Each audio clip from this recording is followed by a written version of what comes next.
Like, I got Bill really into it, and so that was his obsession for the next. Like, he would send me text messages because it's got a large language model put into it. I know I'm talking over the start of the show now, but I just want to finish the story real quick. But because it's got a large language model put into it, sometimes it'll create new words based on your prompts that you've like cobbled together into it. So like every time you've made a new discovery, like you're the first person to put this word in, it'll tell you. And so Bill would send me a picture of every time he got a new discovery, and he got a few, and he got some really fun ones. Like Bill's first discoveries were super duper fun. No face, it says. What the heck? Oh, you know what? Oh, where are faces? Where did our faces go? I messed up. I resized the window, and I forgot how I normally set this thing up. It's been so long. Good to be back. Good to be back. Sorry we missed you a couple weeks. Lotus Clock, my beard missed you. It tells me every morning. That's right. We're here. We're here. It's right. I finally got That's the sound yes working ending. too, folks. Yeah, No, that's not yes ending. That's just yesing. There's that's no yes overing. Uh-huh. Yeah. Yep. Yeah. That's right. That's hype man. That's being a hype man, and that's what they do in rap. I'm more hyped now than I've ever been. So Are you? Mission accomplished. Wow. Yeah, dude. I'm at like Well, I'm at hype like are you? 12 Dude. out of 10. Oh my! Whoa, dude. That doesn't even go that high, dude. That's I know, going like, beyond, like, dude. Whoa, Remember how they made that dude. joke about 11 like 40 years ago? I'm one more than that. Dude, it's crazy that you're going above the scale, dude. Like, have people done that? It's a shame that that's like such a overused thing because it's actually a really good joke. It is a good. This is Spinal Tap. It's But a great now joke. it's just like This is Spinal Tap, yeah. old, Please go to 11. played out. Who do you think? Do you think? Who do you think was the first person to like go above? Like they were just in normal conversation. They're like, "Yeah, dude, like that thing's not even a 10 out of 10. That's an 11 out of 10." Like, who's like in casual conversation? I feel like the scale was probably invented on a Monday, and then that comment was made on a Tuesday. Okay, that's fair. Yeah. Because I figure like maybe for a while This feels like the next logical step. It's untouched territory, but and they're like everyone's like rating things on a scale, and then the first maybe the scale's been used for like 10 years, and then the first guide, or maybe like 50 years because progress is a lot slower. The scale takes long. They don't have the internet. People have to like hear about the scale and then travel by horseback. And then go to another town, and then they have to be in a conversation with somebody, and they have to rate something on a scale, and then that town would be like, "This scale you're referring to, what is this?" And the guy's like, "Dude, the fucking scale, check it." So it's like, 1 out of 10, you rate the shit on it. 10's good, 0's bad, and people at the end are like, "Oh my brother in Christ, this is a phenomenal social enigma you've brought to us." Yeah, dude, like Gary invented the scale, dude. Like, it's pretty sick. And then like it takes so long for the scale to travel. Like, you've got innkeepers who are like a 5-hour horse ride away from the next town, and like they're at their inn being like, "My goodness, movie review is this fireplace we've set up is a very nice 8 out of 10, I would say. Oh, jolly ho."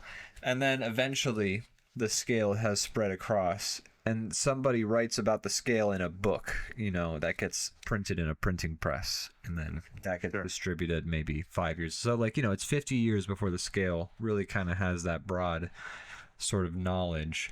People have lived Right. and died using the scale. Just it being like the They craziest lived thing. and died by the scale, They lived and died by the scale, and then finally one day somebody's like, "My, this sunset is truly a 10 out of 10 isn't even sufficient. This sunset is, dare I, a 10.1? No. These were the. Are you telling These me are these were the complicated. original people An to bring the 11 boom out of 10, I would say. This sunset on the with boom these scale? is an 11.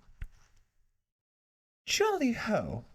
And then they go and they tell somebody that day, like, that sunset The person, an 11 out of 10. And the dude's like, the dude, person sitting next to them threw themselves off the cliff because their brain couldn't. did you just go beyond the scale, dude? There were rules for a reason. Maybe fuck, that person was probably burned at a stake, right? What For going over the scale. Can you do that? Did you just wait? Bro, it's above the scale. You just put the sunset higher than the scale goes, bro. Like, what? Like, bro. This is actually how it happened. Ian, This is our historian that we have. It's like how in the Assassin's Creed they had the Animus to relive the past through people's DNA. Like, I am accessing my inner DNA. Ian's a distant ancestor of the guy who made the first 11 out of 10 joke. Yeah. Bray.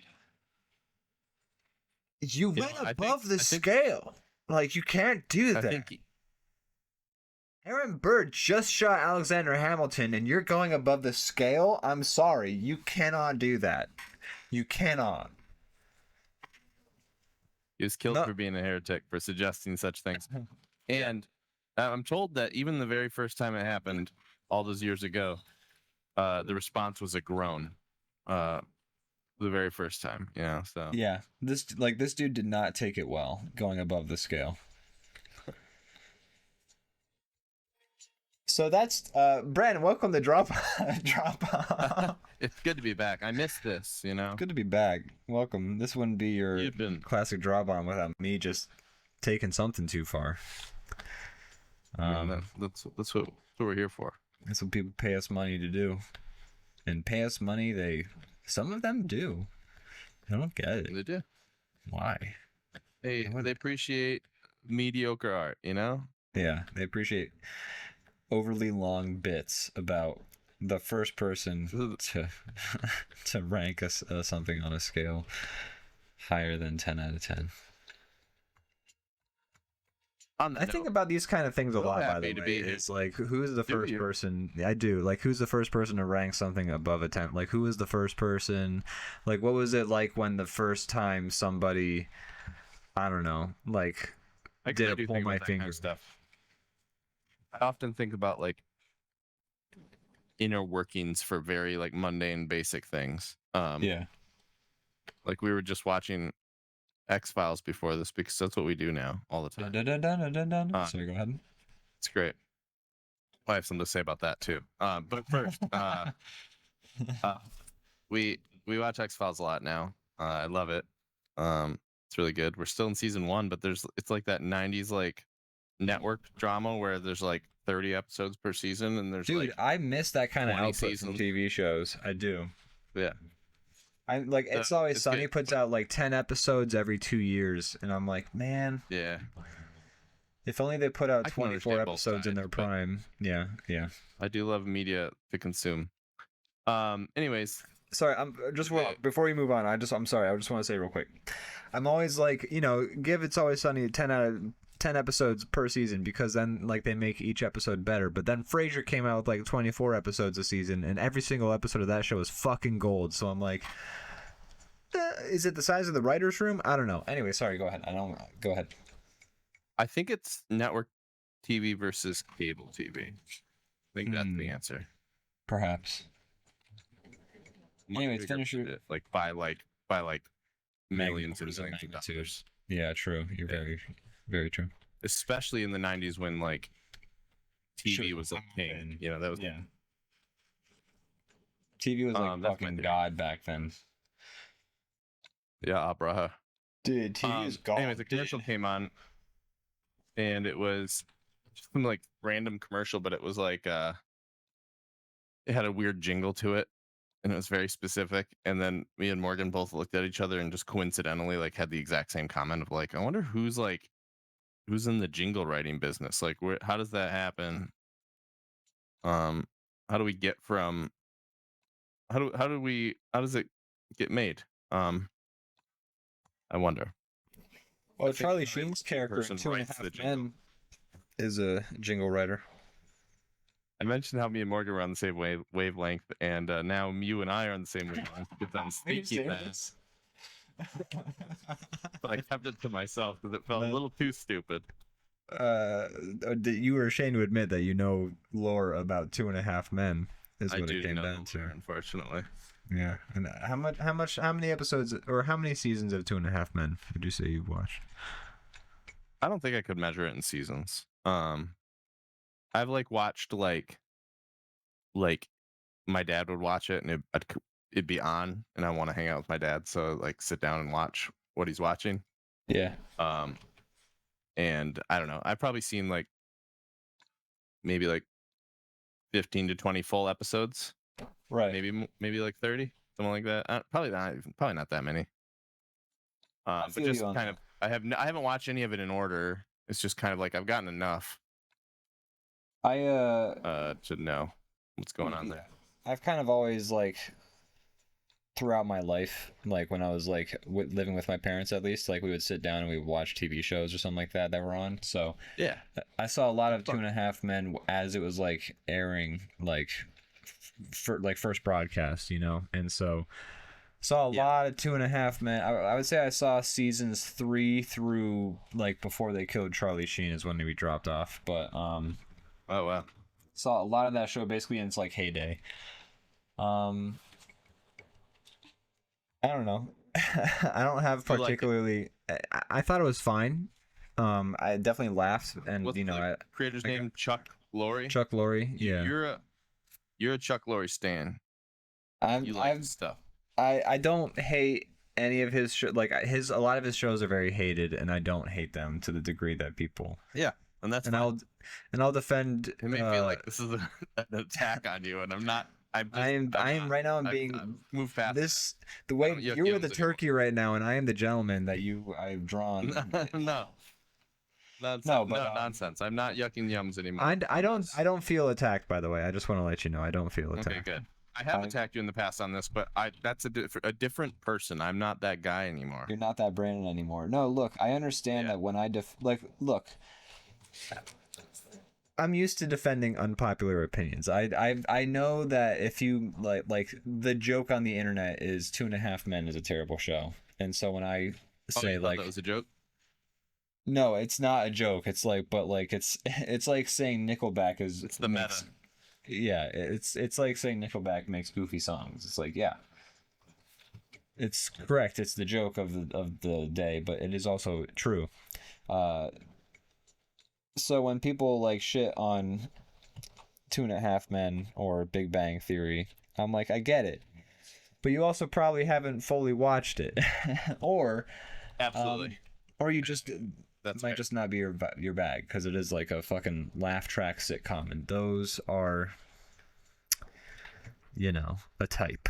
Look, so in the episodes of Big Bang Theory and the episodes of like Two and a Half Men I've watched. None of it was like I didn't feel like this is the fucking worst shit I've ever watched. It just felt like really like dumb kind of low-hanging fruit. This isn't me trying to yuck yums. That was just me like giving my review. That's cool if anyone.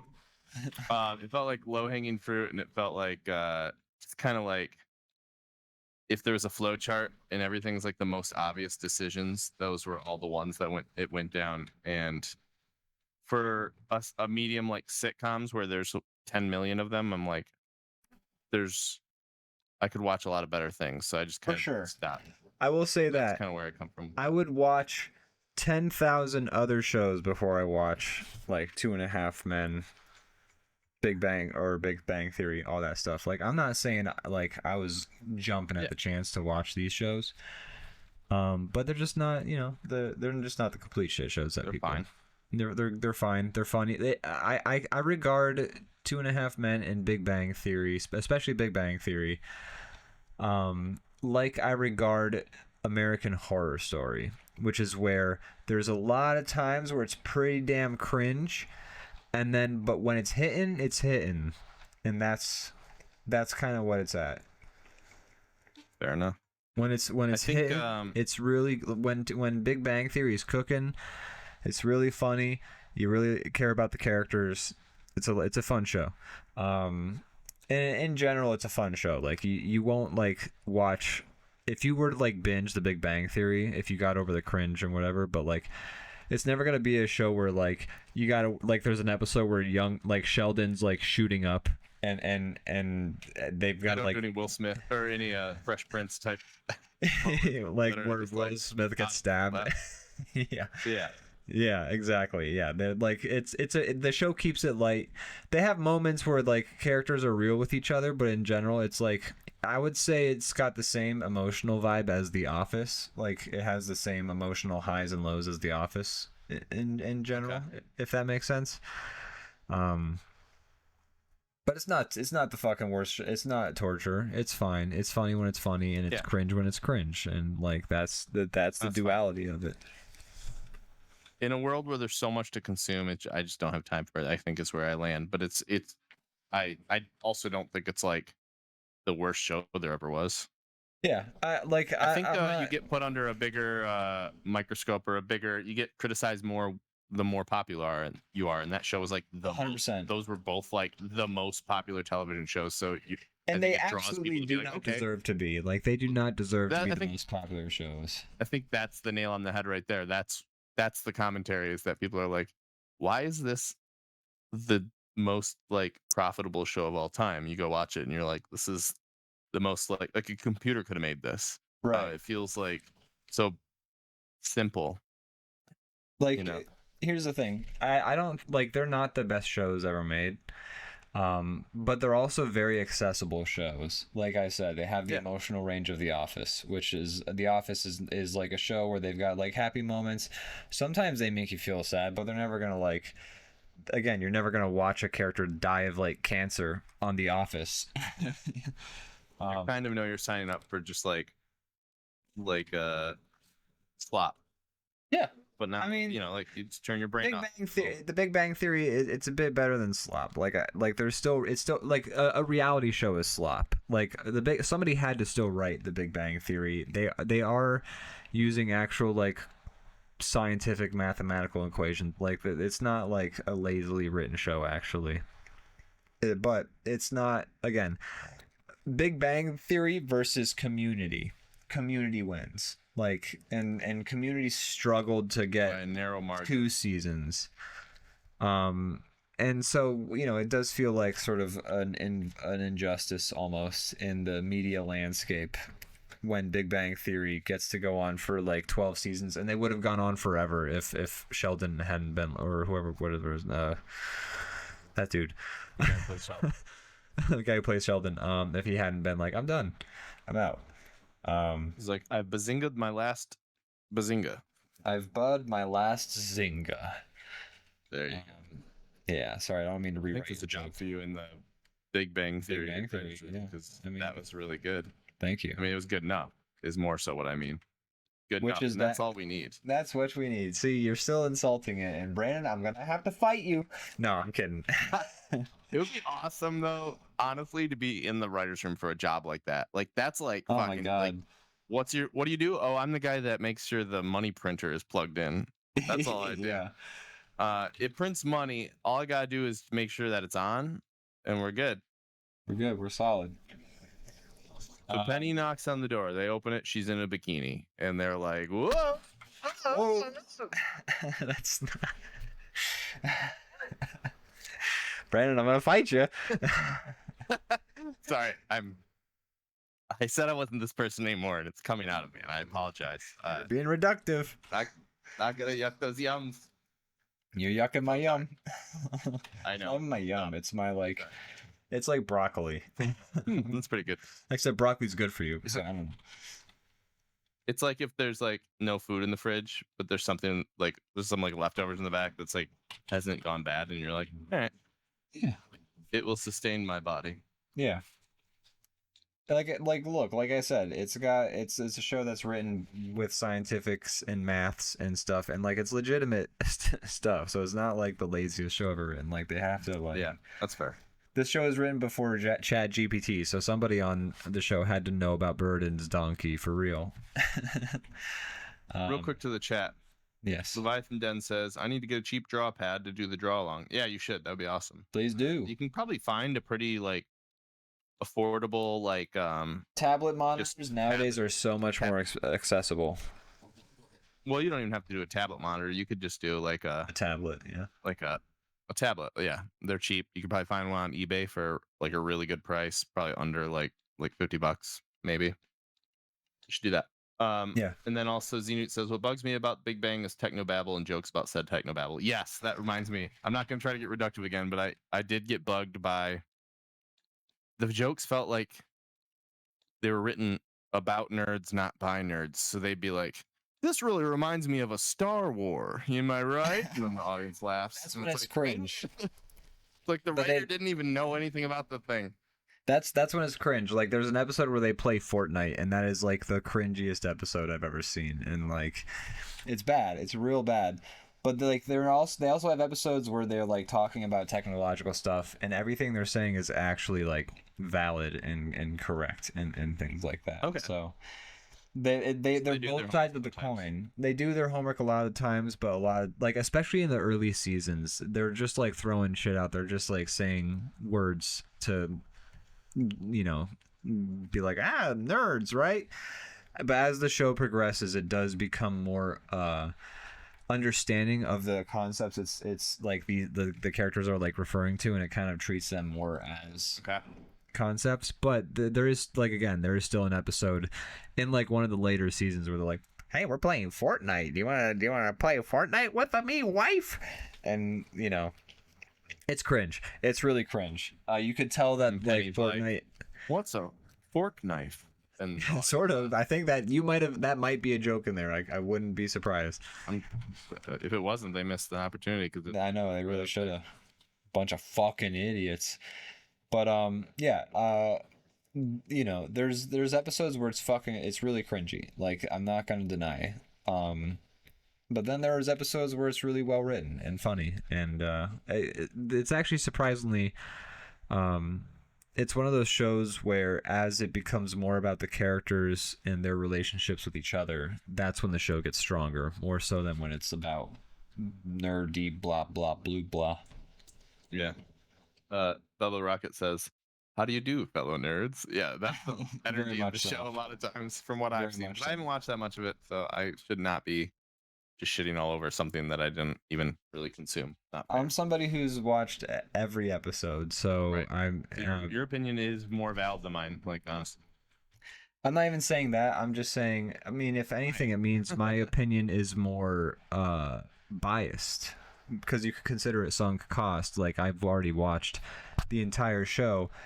It's a good show because why would it? You know, otherwise I've wasted my time. You know, you could consider that. I think you're. As someone who enjoys all sorts of media and pop culture, I think you'd be willing to admit if something sucked, even if you watched a bunch of it. Well, thank you. I appreciate you're a completionist. So like, you're going to finish Big Bang Theory even if you hate it. Yeah, and I didn't. I liked it. I liked it quite a bit. So, good. So your opinion's more valid than mine. Well, thank you. I appreciate it. Well, you know, there were compliments tucked away in those statements there, and I appreciate those. I'm sorry if you caught a few stray bullets. It was all aimed at Chuck Lorre, not you. And that motherfucker Chuck. I will say I have seen episodes of what's that show called? The United States of. The guy. It's like as Big Bang Theory was ending, it was clear like they needed like the next Chuck Lorre cash hit. Sure. And it stars Hank from Breaking Bad, as he was a guy in the army, and then there's another guy, and I forget his name. But he is like a dude from Afghanistan who was like an interpreter or something like that, and then he basically gets U.S. citizenship and lives with Hank from Breaking Bad because they work together in Afghanistan, and it's a show about him. So it's very, it's like how Big Bang Theory is for like nerd blah blah blah. I think that show is more like for military blah blah blah. Gotcha. If that one's for military people and Big Bang Theory is for nerds, what's 2.5 Men for? Like sex pests? That was what I was gonna say because the show is very much about Charlie Sheen being like, "Well, I just banged 15 women right now. How you doing, my brother?" And the brother's like, "I'm an incel." And then the son comes out, and the son's like, "I just finished jacking off to porn on the dad's laptop." And then the maid comes in. The maid's just like, "I just finished fucking jilling off to pictures of Charlie fucking those 15 women." And then the girl who's stalking Charlie shows up, and she's like, "I'm fucking stalking Charlie Sheen. Wahoo!" You better slow down. Don't do this for free. I mean, you just wrote a new script that they would. Oh my god, they're gonna bring the show back. Can you move your guy back a little bit? So I think I'm no. Oh. Yeah, let's see if I can. Oh my god. I might have to do it like in 2 layers, but. Excuse me, I'm so sorry. But yeah, big 2.5 Men's. I think. What? Nah. I just moved it all at once. Now I don't understand. Anyway, yeah, 2.5 Men is definitely a. I don't know. I feel like it's a show that. That's an easier show to be reductive about because it does. Like I've seen a lot of episodes of that, and I still feel pretty satisfied with my summary of it. I do think that's a much dumber show. Yeah, if that's it's a much dumber show. Yeah.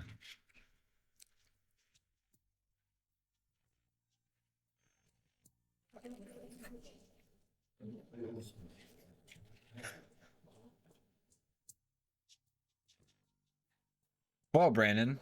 Sorry to lead you down this road every so often where I just have to attack you for liking a show. Big Bang. I try not to attack you. I'm trying to make the show and not you. I feel like way more of an apologist for the Big Bang Theory than I want to be because of how often we talk about like you don't like the show, It's and my I'm fault. like, that's fine. I think I just like we're always in agreement most of the time, so it's fun to have something that we're not. So that's You like to kind of, find I think, those what draws parts. me to that conversation.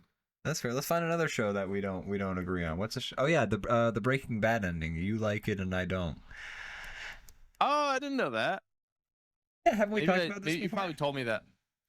Probably. Sorry. Okay. I have early onset dementia. I don't remember that, but oh yeah. I do love that ending. I'm not as big of a fan, but also I feel like what I feel is lacking in the ending is probably dealt with in El Camino, but I haven't watched El Camino, and I also feel like El Camino is probably overall a more disappointing It all just came back product. to me. There you go. I did not like El Camino, but Yeah, so you I might, haven't been because like the things that it gives you are your complaints, but are things I didn't want. So maybe it threads both needles, or it threads the needle for you. yeah, but I've also didn't want heard the people closure. say you wanted Jesse Pinkman to ride off into the sunset, and you wanted to like kind of turn your brain off on Jesse Pinkman. It's not necessarily. I don't need. I feel like sometimes if you let a person's imagination do a little bit of the heavy lifting, you get a more satisfying ending. And I didn't need a complete like solid like bookend for that story. I thought it kind of like left it in a way where it was like he's got too much trauma. He's always going to have issues. This is just kind of like he gets one more chance. We're not going to see it, but I don't know. So here's the thing. Good, whatever, all that, but I'm okay with it. Here's the thing. Normally, I would agree with you, I love mystery. I don't think everything needs to have an answer, but one of the strengths of Breaking Bad is how procedural and logical and like followed through everything is in Breaking Bad. So like they have an episode where they have to like get shit out of a police lockup or something like that, and they use a magnet, and the magnet kind of fucks things up and is a little bit too powerful. A lot of shows would be like the police would look at the everything being all fucked up and they'd be like, huh, okay, and then they'd move on and like, oh wow, we've solved that. But then the very next episode of Breaking Bad, the entire episode is about like the police are trying to figure out what the fuck just happened with that magnet that fucked everything up in the police lockup. So whereas every other show would like skimp over and like kind of gloss, Breaking Bad was always like the kind of show to be like, let's delve into that. What happened? Like, oh, there's a fly in the fucking place. That we're gonna spend a whole episode on a fly. So you know, when it comes to Jesse Pinkman riding off into the sunset in a stolen car after escape, like, you know, and like everything that's happened to him, it feels out of character for the rest of the show, and what made it so compelling to have Jesse Pinkman ride off in the sunset and then be like, oh, I hope he's okay. Because, you know, if the show had kept going, it would have like the next episode would have been like, what the fuck is Jesse Pinkman up to now? There's also, so that's why it's harder for my brain to let that go, I guess. Yeah. That's a fair argument. I mean, I think at the end of the day, it's like these are all flawed characters too. So it's kind of like I'm not necessarily needing a happy ending. Like I don't need a happy ending. I just need a follow through. Sure. Yeah, that's fair. I guess I'm just saying like, yeah, he might get caught, and that's, you know, maybe he deserves it. I don't know, but yeah, I mean, El Camino does answer those questions. I just didn't want those answered. I preferred the like Calvin and Hobbes, like let's go adventuring. You know, just like I'm off. That is crazy to compare Calvin and Hobbes' final comic strip to the ending of Breaking Bad. That is just nigh sacrilegious. That is crazy. I have to like edit that together now. I feel like I have to. I don't know how to like make that a reality, like that crossover, but I feel like we can see that crossover done. Yeah. I don't know. I liked it. I don't know. It felt like it. So I think, okay. So it's I think part of the reason that I'm okay with it is because that show is such a like pressure's building for seasons. Yeah. That there's no satisfying way, or there's no way it ends in anything but heartbreak. Yeah. Or like, and you need a way that like ends with some kind of set. It can't just be like, and then everybody you watched this whole season got shot in the guts and it ends. Like, it has to be like some kind of like, there has to be some kind of like, who knows, maybe he'll get away, like for at least the one character that you're like sympathetic to. Okay. At least for me. I don't know if that worked for me because of that reason, I think. I would agree, but also like, you know, like the literal episode before, like, you know, what they did to Andrea and like who's gonna take care of what's his name, you know, Brock, you know, and so it's like, boy, you are gonna love El Camino. See, and that's the thing. So like, it's all that. And so I have to watch El Camino if that's like my main complaint. Yeah, watch it. We'll talk. We'll have to talk. We'll have to do that. Just dedicate like an hour, and then I think that's all. And we'll play Court Keeper, and I'll watch El Camino. We'll watch it together, maybe. Okay. I don't know. Yeah, maybe I'll like it more the second time. I've only watched it once, and it was fresh after we finished the show, which actually maybe is better. But like me and Morgan watched the whole show, and then I was like, let's watch this because it just came out. Right. She hadn't seen it. The Breaking Bad. That was her first time. Oh, okay. Gotcha. I don't know. It wasn't for me. And also, I think the tone wasn't right, and I don't want to like. Here's the thing: is I've heard I don't want to lead you in any direction with that. That's why I haven't been in a rush to watch El Camino, even though I know it does basically answer all of the questions I wanted out of the show. It's like when they brought back everyone from Arrested Development. It's like it's a different vibe. It's just not the same. It might as well be a different show.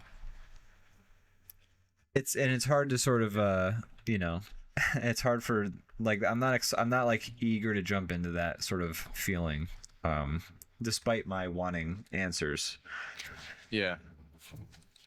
I don't like to have a like say complicated anything that makes you like feel like expectations a certain way. It just kind of felt like a little bit too much like Jesse was like this like action hero. tough badass, grizzled badass that he never was. in the Yeah, I show. hear it's more of an action thing than and it's like, yeah, Jesse's been through a lot. Jesse's always been kind of an edgelord in the show, but like ultimately Jesse's a puppy who's been kicked a bit too, like a few too many times, and so like he's I being hear taken advantage of the whole show, and that's like the whole thing. And that's the reason you sympathize with him. He's still done horrible stuff, and his actions are his own. But like, he's been led, but he's like didn't have a father figure, and then this guy comes in and takes that role, but uses it for evil. And yeah, there's a lot. There's Jesse's a really like he's got a lot going on in his character, which and it's why he works as a character.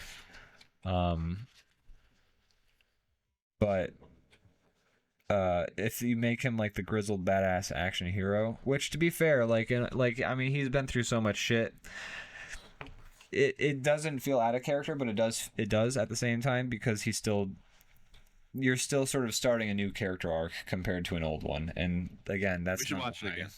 We should watch it as our homework. We're gonna watch El Camino, and then also every episode of Better Call Saul, 2.5 Men, Big Bang Theory, and Two Broke Girls, and then we'll come back here. Just to really round things off, we're also gonna watch El Camino Christmas, which was a terrible Christmas movie that I watched with my family and my ex-girlfriend, who wasn't my ex at the time.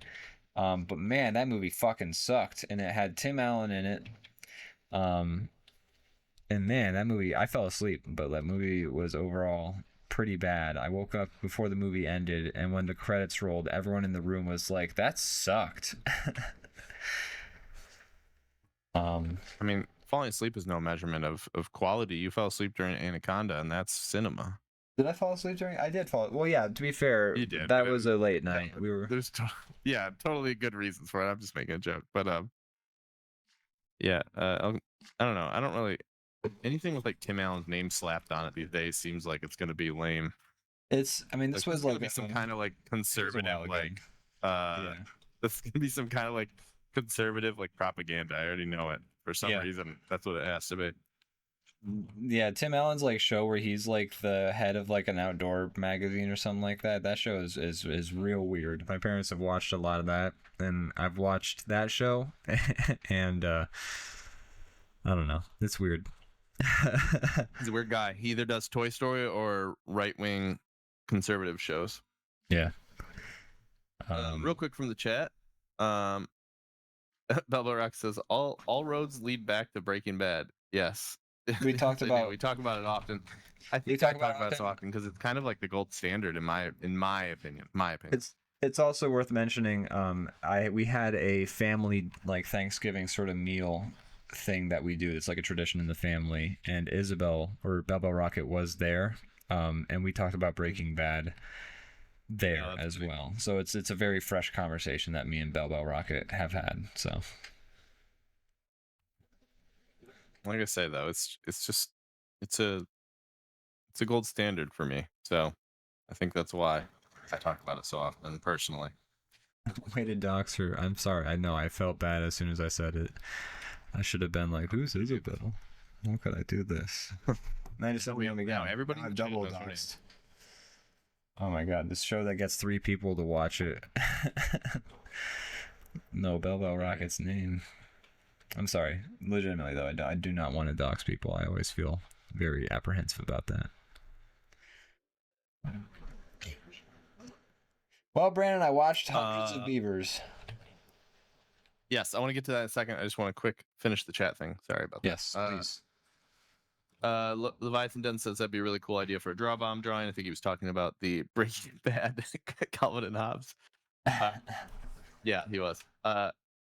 It's a beautiful world, bitch. Yeah. You can ho, bitch.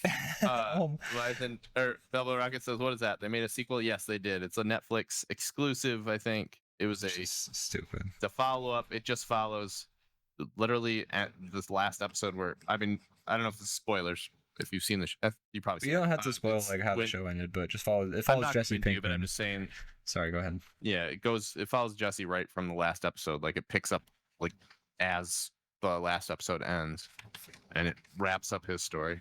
And Lotus Clock says, so Ian is drawing a spy movie protagonist and Brandon's drawing a Rambo chicken. It's a turkey, okay? I don't know why I'm drawing a guy with a monocle. I really don't. At first I thought he was a scientist and he was like killing Thanksgiving food that he had somehow brought to life. That was my headcanon, but I'm seeing now that you're coloring in his jacket that is not the case.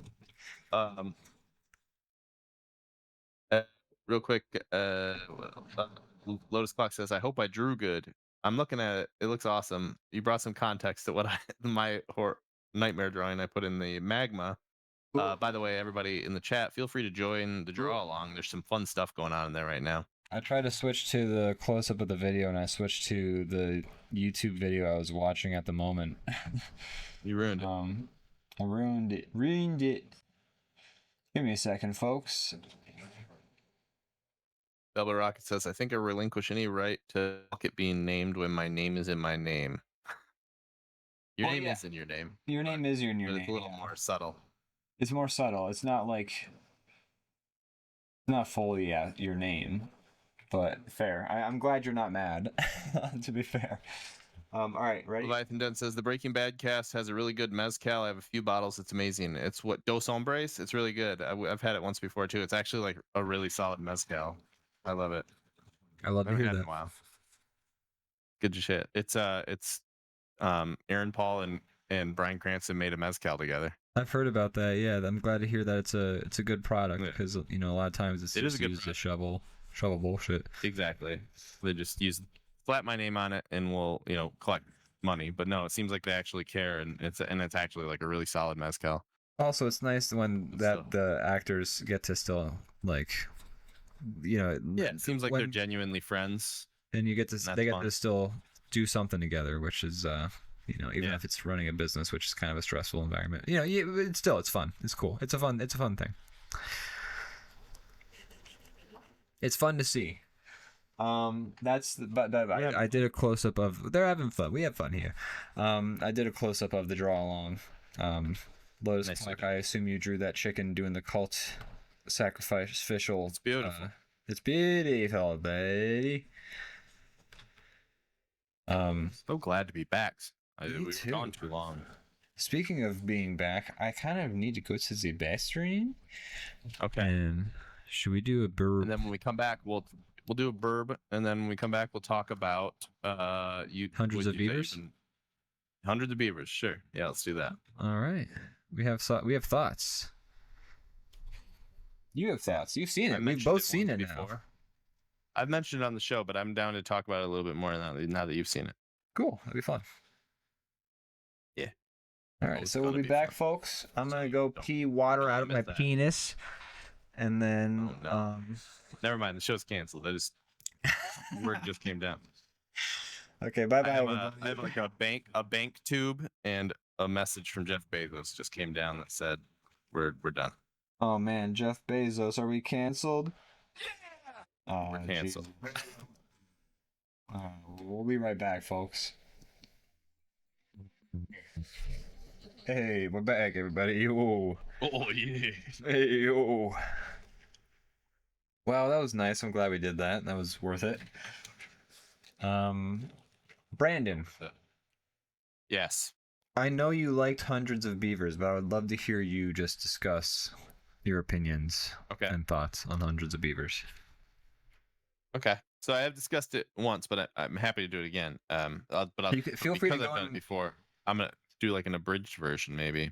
Well, I was gonna say, feel free to go in more detail because now that I've seen it, you don't have to worry about we can really get into the nitty gritty of it. So I'd love to hear your more in depth sort of thoughts on it.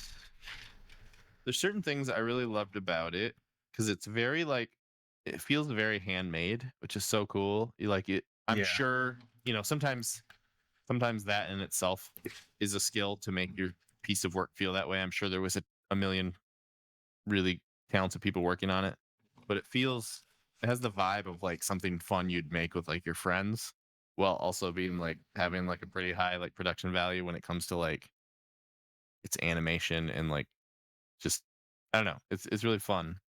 Knowing the story makes it a little more fun too. I read that it was like made kind of during COVID, like Oh, uh, and they kind of just like put it together and all that, and like hit film festivals, and it's finally like on streaming services and stuff. I love like certain aspects of it just really speak to my sensibilities, like in comedy, like the kind of like shit posty, like there's a lot of like repetition and the things become funny just because they're doing the same bit too many times, which is a DrawBomb staple. for sure. We like that here. We did it. We did it earlier this episode, I would argue. It felt very like Kung Pao meets like and it has like Kung Pao energy where it's just like these just like silly one-off jokes, but it also has like Looney Tune. I mean, Kung Pao is very Looney Tunes too. If Kung Pao is very Looney Tunes for sure. It's such a unique movie. Um, I don't know. I had a lot of fun with it. These days we say it often, but like if you're just like if there's anything that happens that I am not used, like I'm not expecting, you already get points. Yeah. If you're like Something unique unusual. in any fashion, Yeah. like you're not a thing that I've seen 1 million times, you get points for that too. This movie has a lot of Absolutely. that. It's very like I've never seen anything like it. And it's really fun, and it feels like that handmade aspect I think also speaks to like it feels very like someone loved this thing they made. It feels very much like it has a unique, specific voice behind it. Like it's not like a studio film. It's definitely indie in that it's made by a guy. Yeah. You know. And they did what they wanted the whole way Yeah. through. And it pays off because it's really fun. And I don't know, it's just got like at certain points where you might think like the bit would get old, it keeps like doing new things while also Wait. being kind of silly and I'm sorry to cut you off. I'm sorry. Xenoots has an S tier comment, actually. Hundreds of Beavers is Metropolis meets the Looney Tunes, and he's actually like 1,000% correct. Like, that is the funniest fucking sentence you can write about. Tier. That's great. That's an excellent. That's really funny. That's very funny. Yeah. So I guess yeah, without just like saying the same thing over and over, I just like how much passion felt like it was put, like how much like love was put into it. And also like how unique it is, and it's nice to see something weird do well. Yeah. I'm glad it's getting the recognition it has. Like on YouTube, like all of the comments are so positive, which is where I actually saw it. We watched it on YouTube. But I know it's been on the streaming services lately, and like I know YMS Your Movie Sucks. They Adam reviewed it very positively and kind of gave it some exposure, which is actually how I heard about it originally. Also, I just wanted to say hi, Mad Lad in the chat. Mad Lad's in the chat saying, how's it going? Hey, welcome. DrawBombers. Or Zone Dog, friend of the show, knows somebody who worked on it. And he was saying he saw it in the film festival early on. Yeah. Oh, that's awesome. I didn't know that. And yeah, it was made in Michigan, actually, I think. Michigan and Wisconsin, like on the border, That's like very up in cool. the Upper Peninsula, I think. Which also like it's perfect, but also it makes me like think like, oh god, so he was probably actually really cold during a lot of the scenes where he's pretending to be really cold. I'm like, was he actually like running around in the snow all the time? Some of the snow looks very fake. Like I feel like a lot of this. So like, is it okay if I give my sort of rundown of the movie? I guess. Please do. I've done it like 3 times now, so. No, but I feel like I do it all the time, so I always want to give you the space to sort of give your. Feel free to rant, because I mean it's never gonna. Your rant hours are never gonna like match up to my rant hours. I feel like on this show. All right. But I'm just a very talkative guy. That's all good. That's what the show is. That's what the show is. But yeah, hundreds of Beavers. So I really enjoyed it. Definitely very Looney Tunes, but like with a more adult twist. Like there's a lot of animals dying, and because like the primary focus is like a trapper is like out in the wilderness trying to catch animals to survive. So you're like there's a lot of like animals dying, but all the animals are played by people in costumes, so it's very entertaining. You And, never feel bad about it because they look like they're mascots, basically, like getting their heads like chopped off. But there's also like scenes where like he's like skinning them, and the organs he's pulling out are also like stuffed animals, like type things. So stuff like that keeps it light and fun. Yeah, even though it's about like even though like they might be like dissecting a bunny rabbit, like it's funny, it's kept light, it's humorous. I also really appreciate the shop. There's like a shopkeeper sort of storyline that's going through everything, and that's basically a video game. It's like there's so much video game inspiration in this. There's so much video game and anime too. There's anime in there too, especially towards the end with the giant spoiler alert, by the way, for people, for Hundreds of Beavers. I feel like I should give a heads up. I do want to like talk more in depth about this movie. But very anime towards the end with the beaver mechs or the beaver mech. Yes, there's beaver mechs. That's great. Beaver mech, the Native American that joins him, and the horse especially. The horse is so funny, such a funny like joke throughout. The Native American every animal is enjoyable in a mascot costume, including all the way down to like a horse that guy's riding, and you can imagine what that costume looks like because you've probably seen a horse costume. So that real cheap like 2 men in a thing, and they're very blatant about the horse. They're like the most blatant about the horse, so it's a very funny joke. There's like a scene where like, not to spoil you, everybody go watch this. I think we both give it a stamp of approval. It's on YouTube. You can watch it for free. You can watch it for free on YouTube. Go watch it. Yeah. I watched it on Prime, but that's cool. There's literally a scene where like the Native American character hops on the horse and is like in a hurry, and he's like, yeah, and it's literally he hops on the back of 2 guys in a horse costume, and the camera, they struggle. They try to run away. They're really struggling on that too. It's very funny. Yeah, it's great. And like the shopkeeper, like right down to the music and like the sound effects, it's like channeling specific Legend of Zelda, like Nintendo 64 vibes too. Like the song might as well be like the classic. Like it's definitely doing. He has this like menu that's like this costs 3, this costs 4. Like it's basically a video game. Yeah, and I love that, and like the map he's got set up acts like a video game map does. There's a lot of video game influence on it, and I really love that, especially like with like there's like a counter, like when the beaver counter pops up every time he like gets an animal, like a little counter, like it's like a video game. It feels like lives. Very video game inspired in a very big way.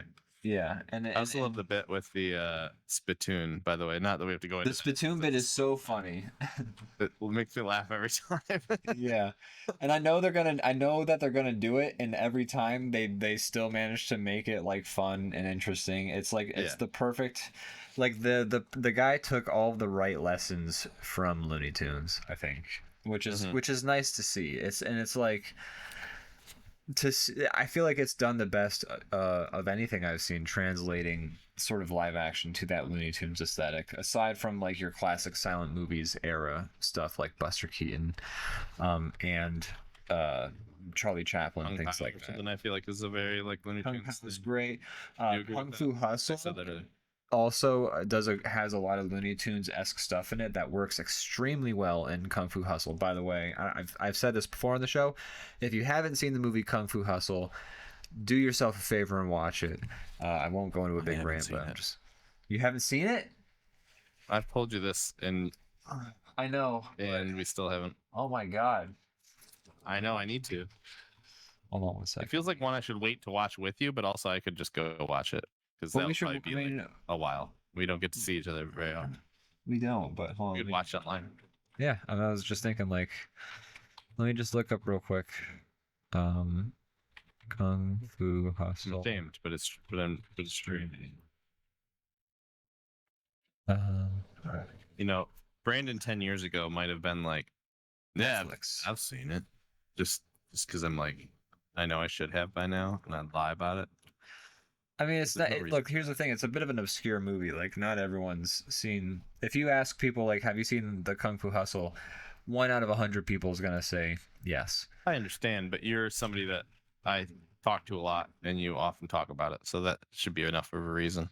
Yeah, that's fair. I mean, but look, if you feel bad about not watching Kung Fu Hustle, then undo it, because you have recommended so many things to me, and I've just not watched so many of them, and it's hard because I completely understand. Like it's tough because there's so many things, Brandon. There's so many things. I never ever, like, not just you, but anybody. Anytime I recommend something, if it doesn't get watched, I don't take that personally at all, for the exact reason you just said. Like no part of me is like, what? I told you you don't trust my opinion. It's like, no, of course I do. It's just there's so many things. There's so many things. I have to.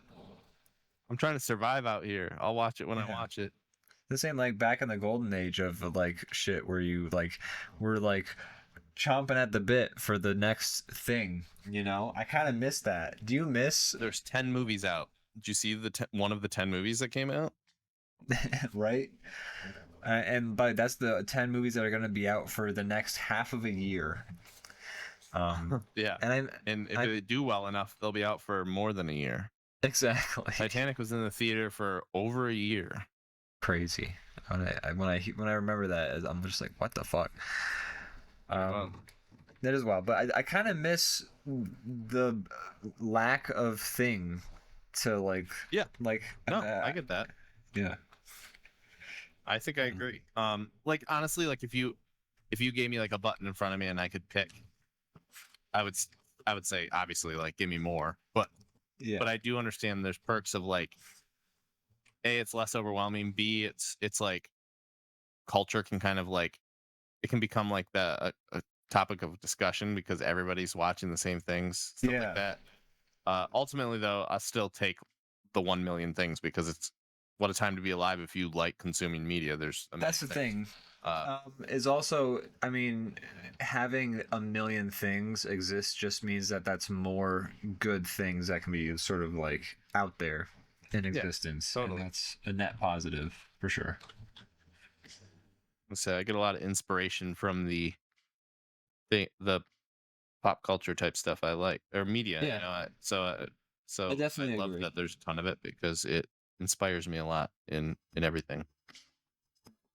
I agree. I much more prefer the fact that like I'm never going wanting for like things to watch or do or play or listen to.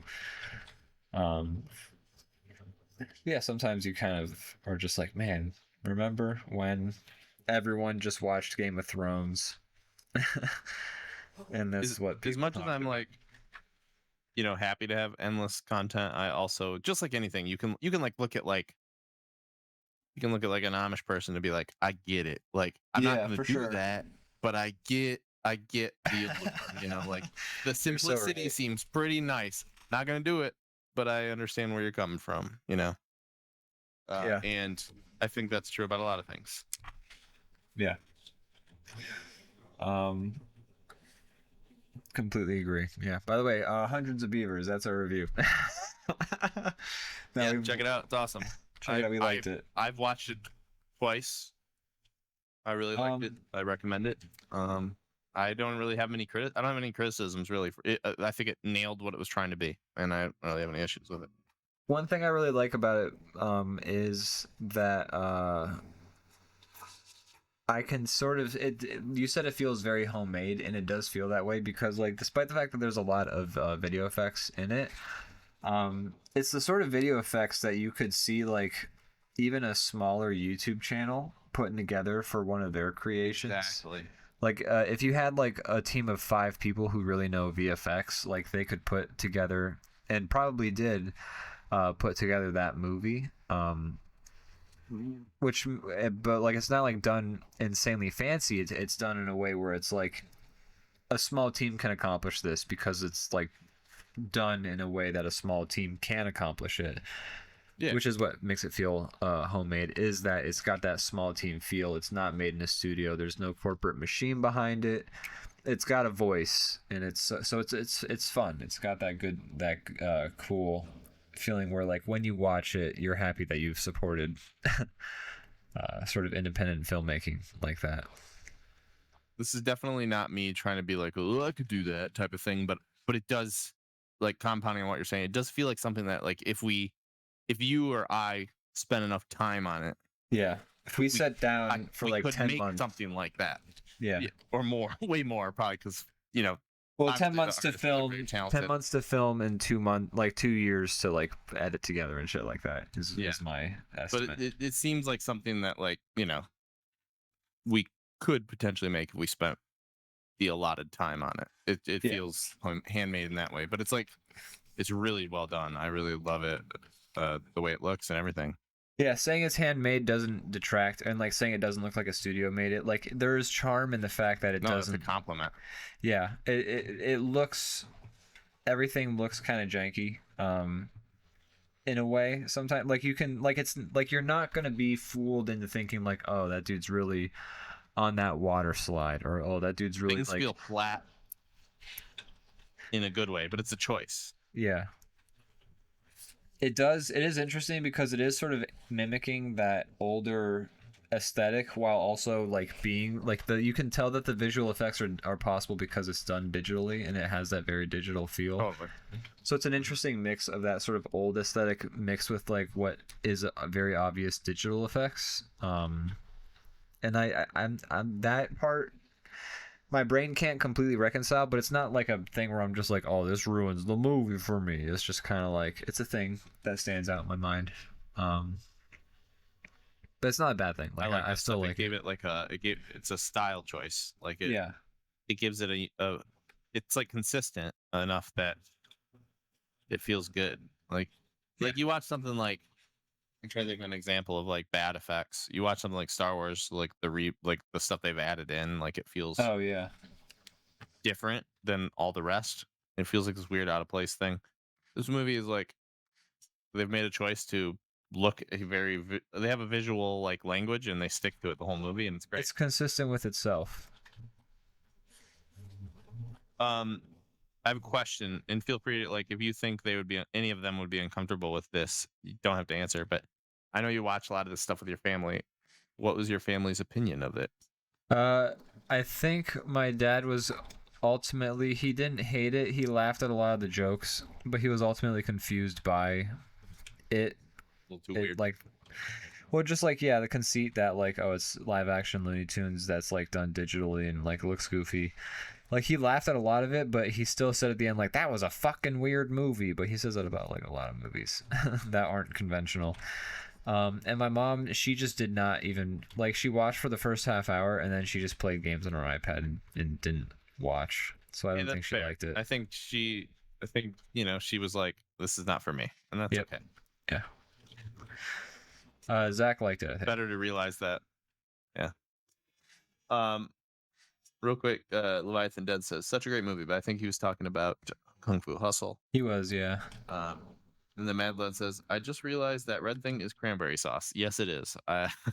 It's a meat. Something fun about the aesthetic. No, it's not meat. I know. I'm joking. It's a Spam. There's something fun about a can of cranberry sauce. Yeah. I should buy it. I don't think I've ever, even as a kid, I was like, that's weird. I'm not trying it. I don't think I've ever tried just like straight up like canned cranberry sauce. I'm sure it's probably like, I've had like homemade like cranberries many times. Like the sauce like you put like made from the berries. But I imagine this is probably the equivalent of like preserves to like jelly. Yeah, basically. You know, if you're talking in jam language. Hey, do you mind if I try and modify your colors just a little bit? Are you okay with that? Have at it. Have at it. I think I can make it look more cranberry. Sure. Oh, not quite there. I do my tablet screen, the colors aren't quite right compared to the rest of my computer, and I've tried to adjust it for years and I can't get it just right. BB700. Here's the thing. I have a noticeable difference between my Cintiq colors and my second monitor colors. Exactly. So when I like drag things from one monitor to the other, there's a noticeable shift in the colors, and I don't know which one's correct. I think my Cintiq's off. I don't know about your situation. I'm not saying it's the same, but my Cintiq is the one that seems to be off, and at least in my eyes. And so I keep a navigator window for my digital editing software on one of my other screens, and I keep it large, so it's like I can glance over and see what the colors actually look like. Yeah. Yeah, I hear there's like ways to program. I hear there's ways to like calibrate the monitor overall. Like there's like a device you can attach to it, but like I've never gotten in. I don't know. Oh yeah, I never got the device. I've downloaded some like side software that you can like adjust all your screens individually, and it's just I haven't really gotten the desired results. But it's tough. Yeah. Oh well. Yeah. I think I've gotten to a place where I can like work with it. Although DrawBomb is not one of the things that I like do as many checks and balances. A little more fast and loose. I feel like as people who are trying to do like digital art in a professional capacity in multiple avenues, I feel like we should invest, right? In making our screens color things, or just in making sure in some way that our screen is. Yeah, it'd be nice. It would be. I think I have a system that gets my colors the where I want them. Right. I don't go through that for DrawBomb just because, we're just doodling live. Yeah. But I could definitely make it more convenient for myself. Like I have a system, but it takes longer. I would definitely speed up the process if my colors are right on this. Right. I will say also, like, I've looked at a lot of my drawings that I've made on my Cintiq on my phone afterwards, not like intentionally, but just like, this is like, it kind of like comes across in like me updating social media, etc., etc. So in general, when I've made a drawing and then I look at it on my phone, it feels like there's a lot of parity between the two. Like it feels like they're not very different. Mm-hmm. So I think that's like a good sign. I do that on purpose. I send it to my phone when I think I'm done. I look at it on my phone a bunch of times. I sleep on it, and then the next day I decide whether it's done or not.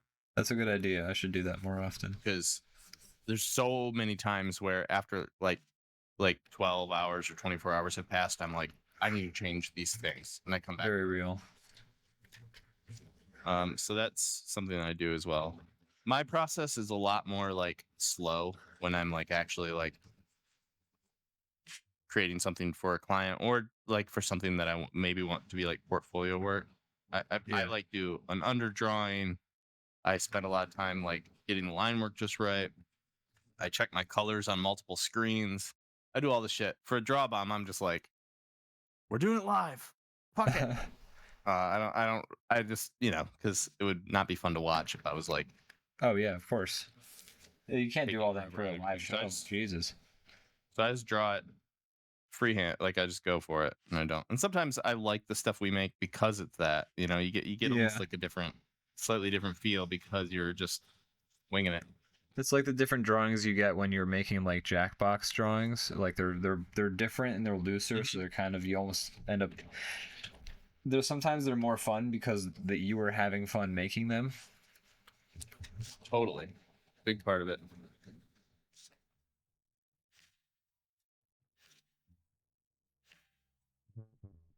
But yeah, no, I don't know. And also I think it makes me, I've found that I think this show is a good exercise for getting me better at drawing it right the first time. So it's sped up my outside work too, because I'm used to like just going for it. True. I will say, trust yourself more. Yeah, I do feel like since we sort of switched up the dynamic of this show, where we used to discuss the drawing ahead of time and kind of plan it out, whereas lately we've just been sort of like, no, we're just going into it like with no plans, like it's worked every time. And I do feel like doing that, interestingly enough, has actually been very helpful in terms of like I've talked to you about this before, but like sometimes I feel like I struggle coming up with things to sketch or just like getting like that kind of free flow of thought when drawing. Like I kind of like feel stuck in like this rigid need to plan things out. So when we've been doing this show, sort of like just kind of going out there drawing whatever, I know I drew this dude, and like I ain't mad at him, you know, like I ain't mad about this drawing, and I didn't have to do like an underdrawing either. Like I just kind of, and like sure his arms are kind of fucked up if you really look at him, but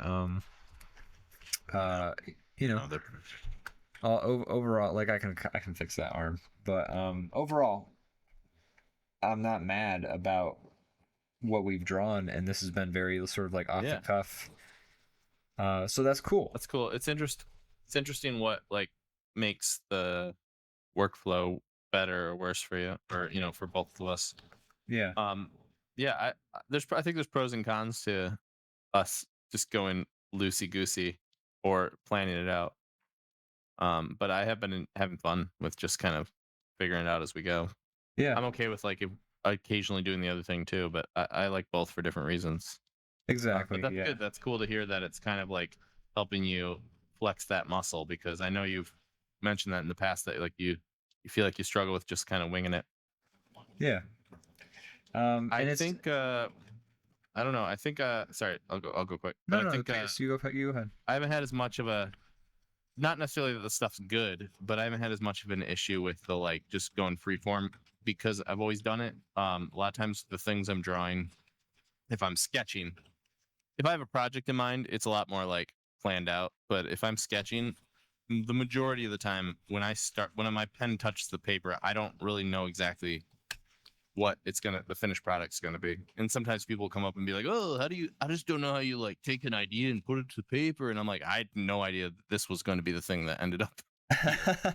I was just started drawing like a mouth that was fun, and then I'm like, oh, what would go with this? And then I had something else. I'm just kind of like, I don't know. A lot of what I do is like, it's kind of plant a seed and then there's no stakes and I'm having fun.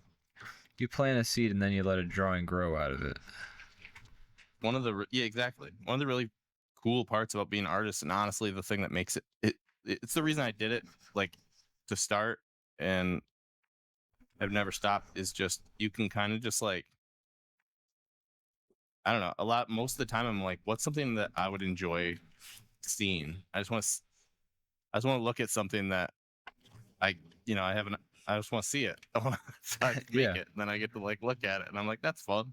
That is, yeah. It's a stupid way to describe it, but it's very much my driving force a lot of times. I had that thought recently. When I say recently, I mean like in the last 2 days or so, where I saw somebody when I was like scrolling on YouTube or something like that. It was either a comment or it was like a video, but it was about like, where do you get ideas, or like what ideas to do, and it's, or like, you know, how to figure out where to take this, that, and the other. And like sometimes that's, you know, fair point, but I'm trying to remember the exact phrasing, because the way they phrased it in my head, the way I thought about it, I was just like, well, I don't know, you just like, the reason I like make the shit I make is because like I want to, oh, you know what, it was like somebody was saying like artists should experiment more, and I agree, but also like, I make the things I make because when I think of something I want to see, I make it that way. Which is, I don't know if I phrased that right, but yeah, like when I'm like, I like the way I make the things I make, it feels almost experimental, because it's definitely coming from my specific way of how I want things to be made, which probably isn't being done by anybody else, because it's like a specific confluence of my preferences, and I feel like that works. That's how like you get that voice. And so when people say like, how should I make this thing, it's like, well, I don't know, how do you want to see it made? It's unfortunate, but I think a lot of and I feel this sometimes too, unfortunately, but I think a lot of artist block comes from culture brain, where when I say that, I mean, or not culture brain, content brain, where you're like, I need to make something that people are gonna click on. Like that fucking thing is like the killer of creativity, and unfortunately we're like all forced to think that way. And I'm not saying like, here's the secret, because like my stuff doesn't really get clicks either, but I do have a lot more fun making it, because a lot of times what I make is just like, what do I want to draw? What thing do I want to see? Exactly. And then I just draw it, and I have fun doing it, and the product is something that I'm happy with. And most of that is just because I don't know, I'm just gonna make a thing, and I have an idea, I mean, I'm sure every artist's brain ticks differently, but for me it's a lot of like for example, this pie I just drew, I'm gonna draw like some kind of menacing pie, and I didn't know what it was gonna look like in the end. I just started adding details that my prompt would have, and then as it went on, I'm like, oh, I want to see this. I think it'd be fun if like he had like filling bubbling out of his eyes and mouth and stuff like that, and I'm just kind of winging it, and I never know what the final product's gonna look like until it's done, and then hey, I'm right there with you, the viewer, where I'm just like, oh, that's fun, or maybe maybe like that's shit, but I don't know until the end. I just wing it. You said that did you just compare yourself to like an AI image generator in a way? Because you said your prompt. I mean, I don't think that's fair, but I hear what you're saying. I'm not trying to like put you on the spot or anything. It's just, you said like that's the way my brain works. Even before AI art was a thing, I would think of like, here's some parameters. Here's some parameters for me. I want it to be this, and I want it to be this, and then the rest is going to be freeform, and I'll figure out how it looks. Here's the thing, done, I'm not different than you. Like my thought process is very similar. I'm not gonna lie, but I've never thought of it was specifically like triggered by you using the word prompt. And I've never well, I guess what I meant is like no, I'm not attacking you. It's just like no, I'm not trying to get defensive either. I know. It's just, but when you say the word prompt, I think like, oh wait, we're comparing ourselves. Yeah, that word has been. Yeah, I feel like made poison, even though I didn't mean it that. It's not an indictment of you. That way before AI was a thing, though. It's not an indictment of you. It's an indictment of culture, and like the fact that prompt is now like has that negative connotation to it, and like this way that like me. Yeah. Man, that says Brandon is an AI. DrawBomb is an AI. Oh my god. No, I am not an AI. I am a human man. I am. Hello. We're all just innocent men. I will make human noises now. I think we'll have to do our AI training thing again next episode. Oh yeah, I've been thinking I want to edit that together. I'm sorry, I was cutting you off. Go ahead. Let's make a few more of them, and then we'll you'll have more. Unless that was enough. I watched that first one. It was really funny. At least I think so, even though I'm the one like doing the bits. We are, but I'm just like, patting myself on the back as I often do. I haven't watched the footage yet. It's always actually a struggle for me to watch footage involving me. That's fair. I get it. But you're in the content making world. You gotta get over that. I've been getting better at it. I've actually been getting a lot better about it. I've been putting myself more out there and like having to just like watch it back and like stare at it in its face by like editing around it and add it and stuff like that. So I've been getting a lot more used to it, but it's still every new thing is still kind of a struggle to open the file and like actually sit down with it. But I've been telling myself that like this week I want to edit the AI robot video. I tried to edit together a video of you way back. You were playing this VR Half-Life mod called Hitman or Gunman Contracts or something like that. Yeah. And I tried to edit the VOD together into a video, but it was tough because it was a lot of you just like shooting people, and it didn't feel very engaging. There wasn't as much to commentate on. I do want to comment on just one more thing about the prompt thing. Please do. I think I would use that word even like in a non-AI world. I guess maybe not. No, that's the thing. What you say makes complete sense. It's just that the society has ruined and AI has ruined the word prompt. Because if you without AI, I completely agree. I would probably describe it the same way. Because my thought process, as you described, is very similar. good starting point is to just kind of have like very basic parameters and not put yourself locked into too many boxes, because you end up like, I think a lot of times artists will find out that like the final thing is like maybe way different than their original goal and better, because they just kind of let it go and let their, you try things along the way that maybe weren't your original plan, and then you're like, oh shit, that's great. That's Yeah. like a And so yeah, I try to keep it simple to start. much like AI, sometimes I'll do a drawing and then I'll be like, nah, and I'll start the drawing over completely from scratch. And the second time, the drawing is much, much better. Much like prompting an AI sometimes, Very true. That happens often, and then even on top of that, this is a more of a tragic situation, and I have more safeguards for it to keep it from happening. But I've had it a few times where like something goes wrong, and this thing I spent a bunch of time on, I lose it, whether I drew on the sketch layer, or the file gets corrupted, or this or that, and it hurts a lot. But the second one's always better. That's the only like silver lining I can give. Yeah, second one's better, even though it fucking sucks. It makes me want to cry. It's to the point where I almost feel like I should draw every drawing a first time and then a second time, and the second time should be the one, because like the second drawing is always so much better. You'd probably have better work, but man, I'm just always trying to speed up my work because me too. I'm slow. So I would never do that. But you're probably right. If there's something you really just want to like dig your teeth into and spend a bunch of time on, do it that way. Sure. Yeah. Like there's a lot of projects that I'm like, okay, there's no rush on this at all. Let's just take as much time as we want. I mean, that like Jason drawing I did, the inking went quick, but the coloring, I literally just left it. The reason I didn't stream that part is because I found that I was like, I have it in my studio, and since traditional, I would just like walk over to it, stare at it for like 10 minutes, grab a pen, make like 2 lines, and then walk away for 2 days, and then come back and like get it again. And that it was really kind of fun that way, because there was like no pressure. Like I need to get this done. I was just kind of like, I'm gonna just add what I think it needs and like sleep on it a lot and like think about it. And I don't know, I liked that. It wasn't a bad thing. I think the end result was very good.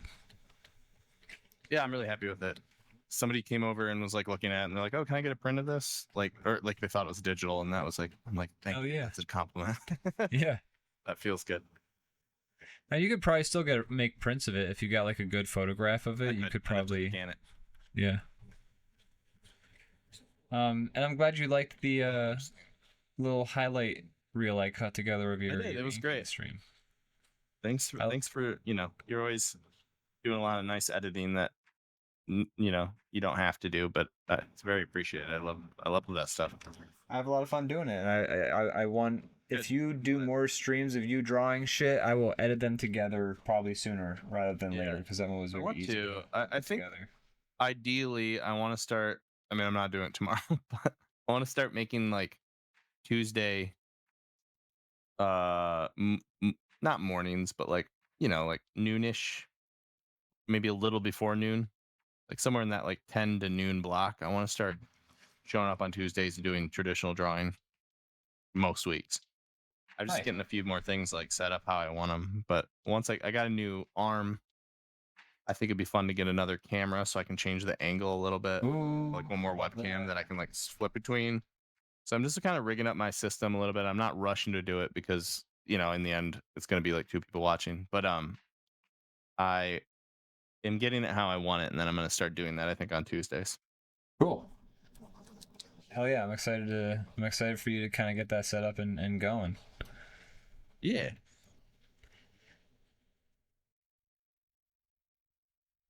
But yeah, if you do more streams of you doing art and stuff, it could be digital art, it could be traditional like those streams, but it'll be cool to edit them together. I'm trying to kind of get the YouTube presence going back again. Actually, I don't know if you know this, you probably don't, but a new YouTube short went up today. Did it? Yes. I didn't know that. That's awesome. Yeah, it's 8 seconds. Yeah, I'm sorry we haven't been doing anything for the YouTube. I want to do it. I want to get our cartoon going. I need to start making shorts. That's just, man, there's no fucking time. I have to go to work. I know, They make man, me go to work. It's tough. I mean, ever since I went to work, that's like there's a specific moment when the YouTube drop off happened. And it was when I got a fucking job. So. Yep. And I'm sorry, but Also, I mean, we have two videos like literally sitting ready to go, but we just haven't like talked. What's wrong with me? I keep forgetting. Oh God. All right. But like we haven't like talked to like I need to like confirm with like Lisa and Ian that they're cool with like I want to put the videos out, but I need to confirm with them that they're cool with us just like putting the videos out because I don't know, So I need to just like ask them. First off, let's hone in the antique one. Yeah. And I kind of think like maybe we should get it tightened up before we pitch that, because I think some of the other parties might not be as interested in helping. Yeah. But we'll get it tightened up, show it, and then say, "Are you cool with us posting this?" I'm sure the answer will be yes. But let's do that. You keep asking me, and I haven't been doing it with you. I'm sorry. That's okay. It's okay. Poo brain. Hey, look, I've been busy with a lot of shit too. I completely get it. I've got another project knocking on my door right now. Actually, as the show is happening, this dude texted me about a fucking project that like I agreed to do. And I was kind of taking a few weeks break from hot off the heels of the last one, but now he's asking about it, so it's like, ugh. Gotta come with an excuse for like why I haven't done it yet. But he's watching this, obviously. Don't say that. He's watching. Big fan. And then everyone else what? No, it's just I needed like a few days. I just needed like a week's break from doing the shit. No breaks. You get a break when you die. Oh my god, YouTube is like fucking up right now. But I'm trying to like. Oh my god. Yeah, I want to watch the new short. YouTube, you probably stop it, YouTube. Oh my god. You probably heard all of that, right? No. No, interesting. No, okay, let me get my. I haven't ever since I got the new audio interface set up. I haven't. Okay, now it should be good. But I'm going to switch us over. Sorry. To. A good one. Good one. Great drawing of you drinking water. You've seen it. I'm putting it on the stream right now. I need to start making some. I made that one Airbud one, but I spent put too much into it. It doesn't necessarily look that way. I'm just not that good at animation. But the Airbud one's great. Too much time into it. I'm glad you like it, but I spent too long on it. I want to make shorts in a way where I can make shorts. Yeah. I mean, when I was doing it, like I got the time down to about like 2 hours. Yeah. When I was really. Yeah, I saw you finish one under an hour once. I think I think like you got it down. And some of the best ones went quick. Like I watched you do the like the ring Santa one real fast. That one, yeah, that one. I'm actually surprised about how quick that one went.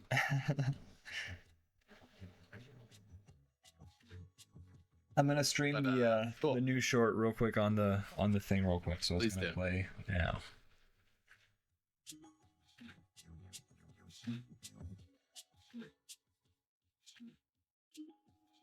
That's it. That's the short. Great. Good stuff. Well done. Thank you. I've been sitting on those drawings for like 4 months. I just finally got them edited together. Yeah, like I actually had like originally my plan was to like have it do like 3 wrong variations and then the correct order.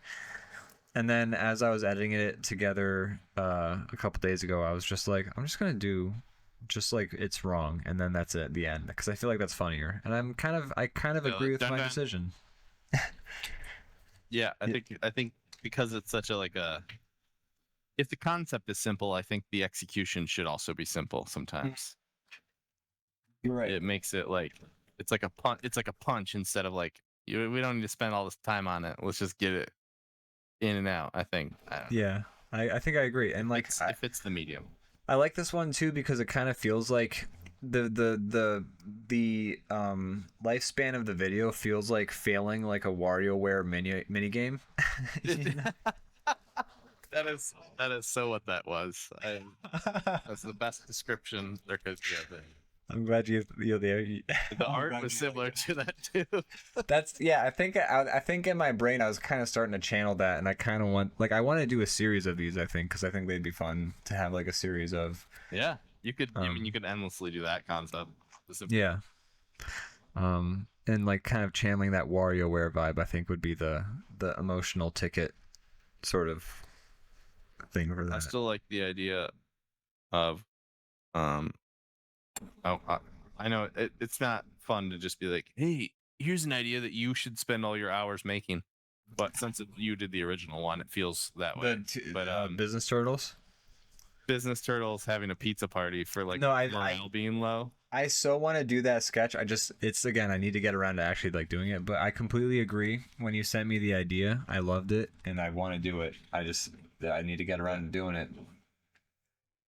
But I feel like having those two, having the Business Turtles and the doing things in the proper order, I feel like those could both be fun series for shorts. And I feel like series of shorts makes sense as a strategy for YouTube because right now shorts is a strategy for YouTube. So a series of shorts for YouTube makes sense as a strategy. Series is like the only ways to get people to like dig into your other stuff. Like they're like, oh, there's more of these? I want to see them. Then you go down the rabbit hole. Man, I gotta say, by the way you colored, or I mean, it helps because I threw that overlay on everything, but the color of the mashed potatoes makes me hungry. Oh, what a compliment. Yeah. I made it a yellow white because it's buttery, you know? It's gotta be buttery. As it should be. It's gotta be buttery. I don't want it. Garlic, butter, heavy cream. By the way, I gotta say. You got any more? Oh. What were you gonna say? You did one Thanksgiving party. Is that like your only, or do you have more Thanksgiving stuff to go? We do like a main Thanksgiving. We call it garage Thanksgiving, but we do it at my one aunt's house, and that's like my dad's side of the family. And then on actual Thanksgiving, we have a meal with like just the actual family, like that's in this house, and that's how we do it. All right, nice. That'll be fun. It's delicious every time. Thanksgiving Day, we're the last stop for a bunch of people. My Thanksgivings are pretty like, I'm not upset about this, but like it's pretty like chill. It's usually like I try to like alternate through family, and like I'm like, Christmas is coming up and I'm gonna see you all. So Thanksgiving, I'm like, all right, this is your year. I'm gonna see you people, and then next year maybe I'll see, I'll go to the other one. Right. And I'm okay with that, and they're okay with that, which is great. So I don't have to travel all over. But makes each visit more special too. Thanksgiving Day, we're hosting the last stop for a bunch of other people that are traveling around. So we're having some family come over, and we're gonna be at like the evening stop where we're just gonna eat a bunch and drink a bunch, and it'll be fun. And then I think the Saturday after that, we're doing like a lunch with some family. I have to work that day, but I'll go afterwards, all filled with like 10 pounds of food. Run around. But it'll be good. I'm making a turkey this year, and just because I want to. Hell yeah! I like turkey leftovers, and I want them, so I'm gonna make one and eat it all. And then go ahead. No, you just reminded me. Like every year we have like turkey leftovers, and Mom makes an amazing like turkey soup. Like turkey and vegetable soup sort of thing, and like it's my favorite soup of the year. So like my dad does that too, but I can't replicate it because he smokes his turkeys every year. That's how he does them, and it's the opinion. Everybody has their own opinion, but my opinion is that the smoked turkey is the best version of a turkey I've ever had. And then he makes soup with it, and he like puts the bones in there, and it like has that smoky flavor that is in the soup. Yeah, and it's just like, I don't have the tools to replicate it, but it's so good. I love it. Man. Yeah, I'm excited. He knows it's good too, because every other Thanksgiving thing I go to, my family's like, send me home with Tupperware, and I go to his, and he's like, I'm like, can I have some to take with me? And he's like, no, mine. I'm like, that's fair. Yeah. The one year mom made the one year the soup was like the best mom's ever made it, and like other years haven't been quite as good since then. But like it's not to say that those soups were bad. It's just like the one year was like a legendary soup, and it lasted forever. I feel like. But man, I'm excited for that leftover turkey soup. Oh yeah, I'm excited for you. Thank you. I also have leftover also Chinese food at work, and I'm super pumped about that. Ooh. You work well. Will it still be good when you go back to work? It was, yeah. Last week I did the same thing. I like ordered a bunch of Chinese food and like couldn't eat all of it. Left it in the fridge for the 2 days I would be gone. Came back, delicious. Hit the spot. Hit the fucking spot. Oh man. It has all congealed and just turned into like a perfect like mix of like rice, sugar, and breading. I'm so excited for it. Hell yeah. So I'm making a turkey, and then we're gonna make some mashed potatoes, and we're gonna make I have the recipe from my restaurant that I work at makes this cream corn that's awesome. It's like it's got like a bunch of jalapenos in it, and it's really delicious. And then people hear cream corn, they think like the canned shit. It's not like that at all. It's awesome. So I have the recipe for that, and I'm gonna make that, and I'm very excited. It's like the most addictive crap. No nutrients in it, just calories, and your body can't digest any of it, and it's delicious. Why do we have to make? I'm hungry now. Sorry. It's okay. It's okay. I'm just now hungry because we talk about food. Brandon, do you have anything to plug? Brandon, gosh darn it, I'm just happy to be back. The new DrawBomb short. Show. The DrawBomb. Yeah, check out the short again. Sorry, what were you saying? Go engage with it.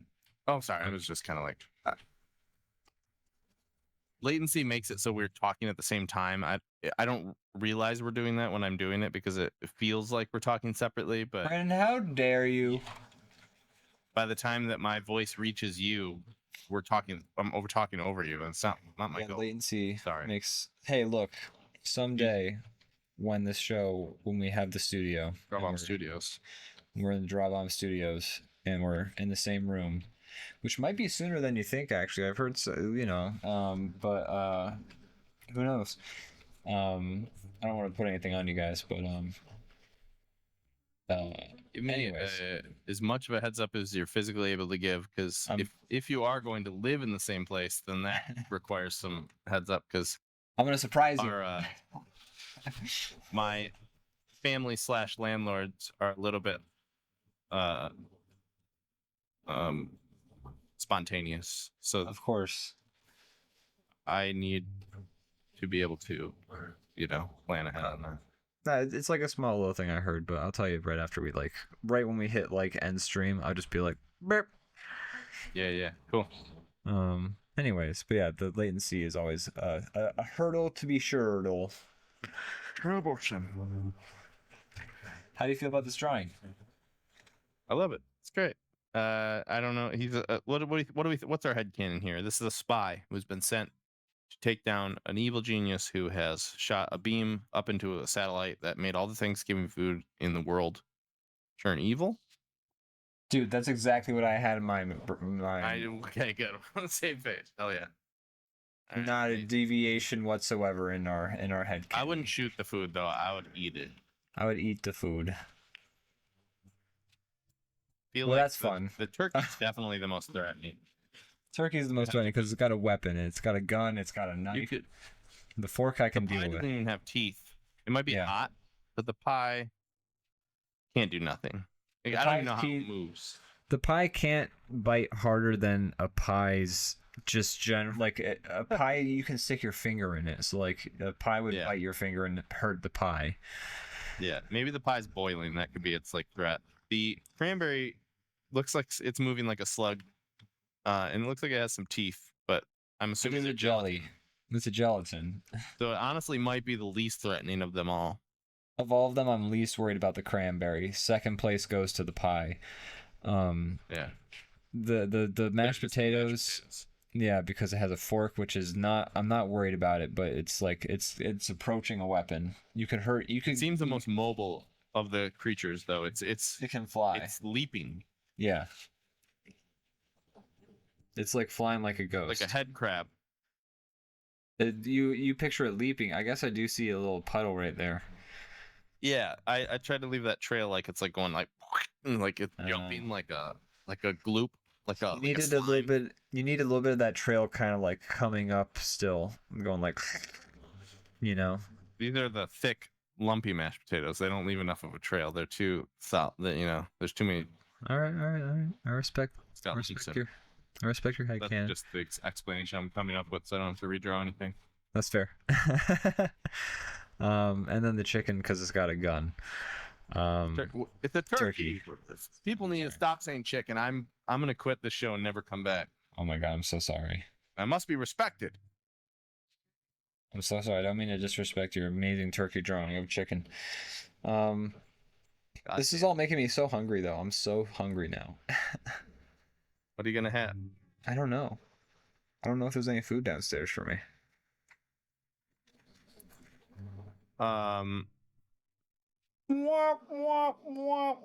Last thing I'll plug before we go away. It's not new right now. We've had. I mean, the reason we haven't done the show in a couple weeks is we've been busy with life and some things. But there is also the choose your own adventure thing that I'm still trying to draw some attention to. Yeah, I need to draw the.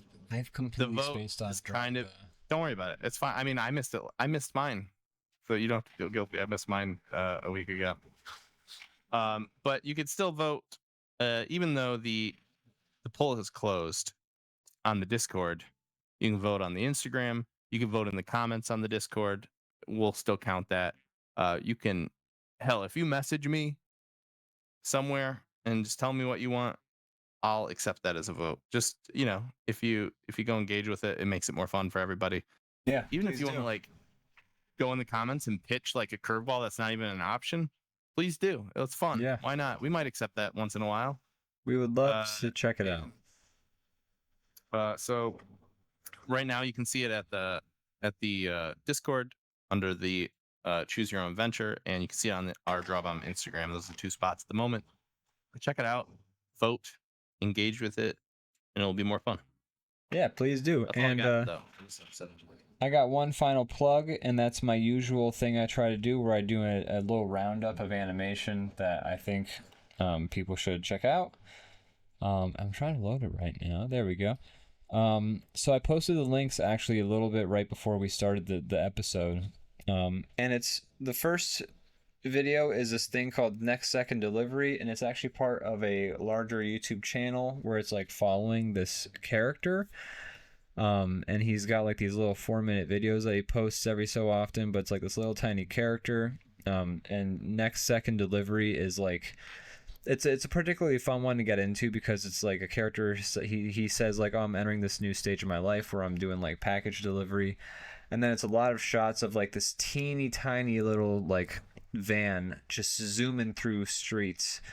It's like actually like a little like battery powered van, and so it's really fun. A lot of like kinetic shots, and there's like a sequence where it's just watching it drive for a good period of time. So if you enjoy watching a little tiny van just speed through the city, and it looks like it's like actively damaging itself while it's like being driven too. It's like so rickety. So that's a lot of fun. I posted that in the links in our DrawBomb server, in the links section. I see. That sounds really fun. Yeah, and then the second animation of the two animations I have to plug is one called Ink Trails by Goro Fujita. And it's a very cool little blender sort of animation made. The music feels a little out of place, but I'm not gonna like say don't watch the video because I maybe don't agree with the editing. But it's a very cool. It seems like they have this sort of cell shading effect going on these like 3D models, where the line is sort of like snaking through itself. So it creates this very interesting effect that's kind of going through everything, particularly the environments. And then what I found out is that it's actually So you see like a lot of environments or like things happening, and it's kind of like, oh, it's interesting. What was the sort of impetus behind these sequences? And then you find out that it's basically a person's Inktober submission. It's an animation that's going through all of the themes of Inktober, I believe. So if you were to kind of like, I haven't done this personally, but I think if you were to put up like the Inktober prompts and then like kind of like compare it to the video, you'd probably see like a sort of one-to-one sort of relationship between the two. That's cool. Yeah, and it's just like it's an interesting looking style to the animation. So I've also linked that in the DrawBomb server. It's called Ink Trails by Goro Fujita. It's pretty cool. Check it out. It's pretty cool. It's a nice little visual thing. Gosh, I'm gonna start doing links too one day. I've been saying that for like 2 months, but one day I'll do it. You know, it's tough because YouTube doesn't bring all of these like really delightful animations to the forefront very easily. Like I've been like, yeah, you gotta find them a little bit. Like there was like a nice period of time where YouTube was actually recommending a bunch to me, but then it kind of stopped. So I've only had these two that kind of I've seen so far. So I'm hoping to maybe see some more indie animation on my recommended, but I'm gonna go looking for them regardless. So it's got to cultivate that algorithm. And I think eventually what I want to do is actually I'm going to maybe take this list of videos that I've compiled in this channel, and I might try and like make a video for the DrawBomb channel where it's just like talking about these videos, like maybe trying to like, because nobody watches our show, nobody watches DrawBomb Live except for Mad Lad and my brother. What? And Lotus Clock. Who else do you want? That's all the good people. So maybe if I can like recommend some of these videos to more people, even though some of them don't necessarily need it, because a lot of them are very out there anyways. I don't know. It'd be cool to try and promote that. Yeah, I like that idea. Just feeling attacked right now after those comments about our precious show. You should feel attacked, buddy. You should feel like you got all kinds of knives sticking up at you, like you're that cat going like meow against the knife. I'll have you know, my own wife has watched maybe 2 of these, so we got quite the audience. Dude, the fact that she watches it means we gotta stop the show. She can't know about this, the things we talk about. You say too much. We gotta stop. Shut it all down. Shut it all down. Divorce update. That's right. Hey guys, I'm Divorce watch. Sorry. Okay. Well, this was fun. This is good to be back, Brandon. It's so good to be back. Missed this. I'm good too. Sorry for the lull, or for the for being gone for a minute, everybody. But dude, we apologize for all of the lulls. The LOLs, more like. Right.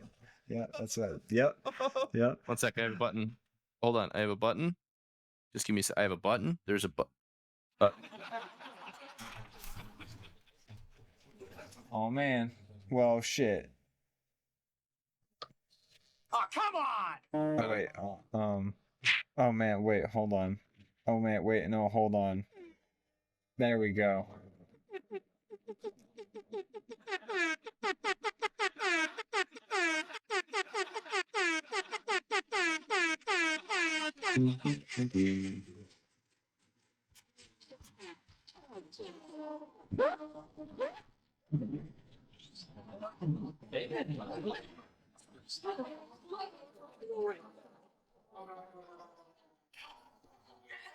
Okay, bye.